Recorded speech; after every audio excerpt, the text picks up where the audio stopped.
మీరు ఈ వార్త చూస్తున్నప్పుడు మీ ఇంట్లో కరెంట్ ఉన్నదా? ఉండే ఉంటది లేండ్రి. వార్త కాదు గానీ ఏదన్నా సీరియలో, సినిమా వస్తుంటే కరెంట్ పోతే ఎంత షీదరైతది.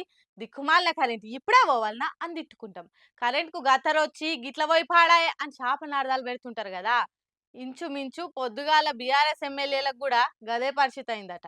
ఇయాల అసెంబ్లీ మీటింగ్‌లను అసెంబ్లీకి పోయిరు కార్ పార్టీ లీడర్లు. కేటీఆర్, పాడి కౌశిక్, కడమ బీఆర్ఎస్ లీడర్లు సభలో ఎసొంటి వ్యూహంతోని ముంగటికి పోవాలే అని ఆలోచనలు చేస్తున్నారు. ఇంతలనే కరెంట్ పోయింది. రూమ్ అంతా సిమ్మ చీకటయింది.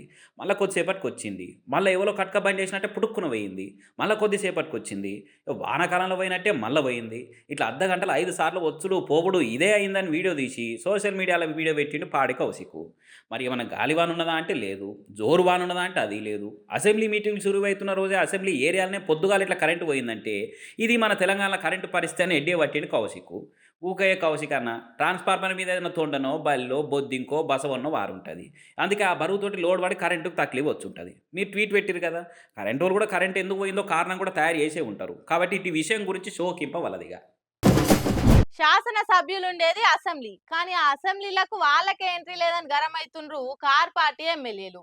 ప్రజాప్రతినిధులుగా ప్రజా సమస్యలు నివేదించేతందుకు అసెంబ్లీకి పోతుంటే మమ్మల్ని రాణిస్తలేరని పోలీసులతోటి బైస్ పెట్టుకుండ్రు. మరి ఎందుకు అట్లా అన్నది చూడురి.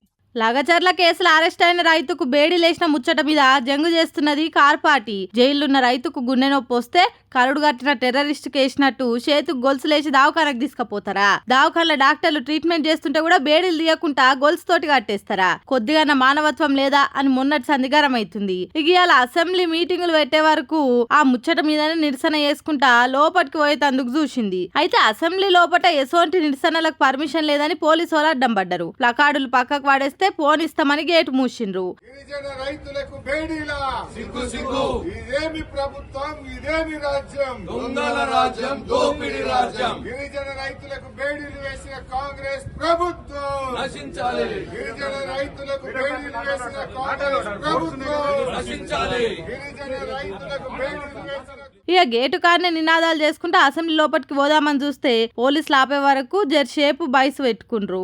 ప్రతిపక్షం వాళ్ళనే అసెంబ్లీలకు రానియరా? శాసనసభలకు శాసనసభ్యులను ఓనియరా? ఇదెక్కడి రూల్ అని గరమైనరు కార్ పాటోళ్ళు. ఇక చాలా సేపటికి బైస్ పెట్టుకున్నాక గప్పుడు లోపలికి ఓనిచ్చిండ్రు.